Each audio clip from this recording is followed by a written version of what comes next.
folks, Scott here, and this is the wrap for Monday, July 15th. All kinds of things in play in the market going into tomorrow. You see we had an unfilled up gap today. That's evidenced by the white line there. This shows unfilled gaps in this chart. We've had a bunch of them to the upside this year. Yet another one today. Tomorrow's Tuesday of Options Expiration week. We also put in a new 200-day high close and 50-day high close and 20 and 100 and so on. Let's see what else. Someone in our trading room said ninth consecutive green candlestick.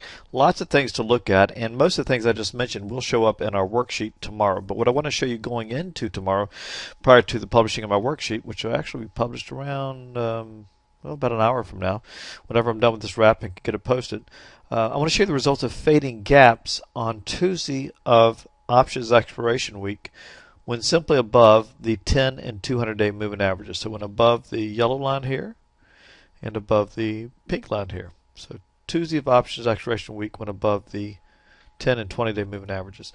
I'll use Gap Trader, my back testing tool, which is available on our website if interested. And there you go. Excuse me. It's happened about 50 times in the past 10 or 11 years. Odds appear to favor a gap down on this particular scenario, in this particular situation historically. And gap fills pretty good chance in both directions. Hold on one second, let me pause. Sorry about that.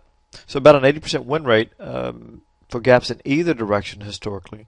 Now, post-open volatility could be fairly high since it is options expiration week, so we'll have to look at these numbers using our MTG stop parameters to confirm the attractiveness of both setups. But I guess the big takeaway here is end-of-day odds are attractive for gap fill, and odds appear to favor a gap down going into tomorrow. All right, let's look at what the worksheet showed.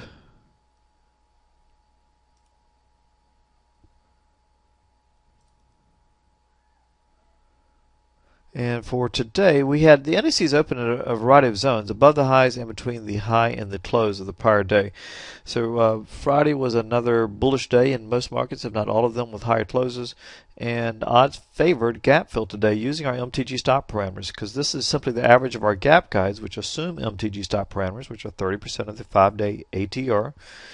And it just averages the individual gap guides for all 8 indices. So odds on the surface look good for gap fill.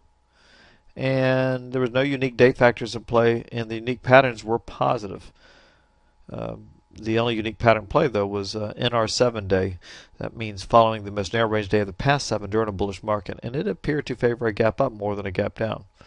Now, my pre-market comments, I always look at other things, anything else that may be unusual. The fact it's Monday of Options Expiration week, I thought that was worth looking at during a bullish market. That has actually shown more risk for down gaps, but shown some risk for up gaps as well. And gaps on a Monday after a 50-day high close above a 200 has been slightly attractive in both directions. So overall, gap guides are attractive. Unique data was mostly positive for up and down gaps. I guess really all positive. And that win rate there was a little bit weak. And bottom line, the gap up was okay by historical standards for fading, but not fantastic. So it met my criteria, just not as strong as I would like. So I used half a position size and wanted all the indices gapping up. So the NASDAQ was really what I was paying closest attention to. It did end up gapping up by a couple ticks. So and I used a slightly bigger stop. So I went short at the open.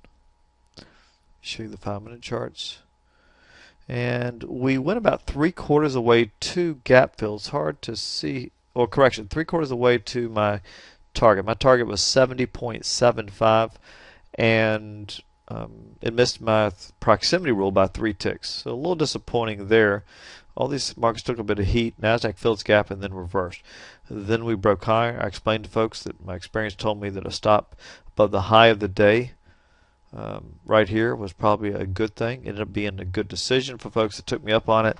It's not built in my plan because it's too discretionary.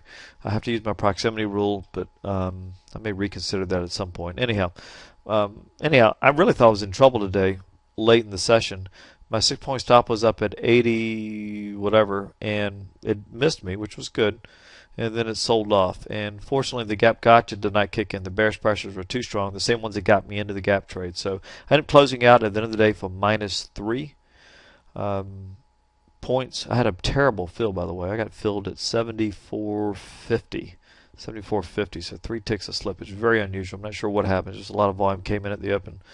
Anyhow, I lost 3 points on the position, and as we joked in the trading room, it's probably the best feeling 3-point loss you could have, because for a while it looked like we were going to lose 5 or 6 points, at least most of us. So many folks delayed their entry, by the way, and got much better fills, 76 and 77 area even, so they didn't lose much, but I did lose a little bit more. And the range guides showed nothing in any direction today, so I did no range guides. I did no gotcha trade. Just wasn't quite strong enough in my opinion. Never really triggered to the long side, so I lost 3 in the gap trade, and that happens. So it's called trading, and I would do it again. It was a decent trade. Took it. Just didn't work out today. And there you go. That is the wrap for Monday, July 15th.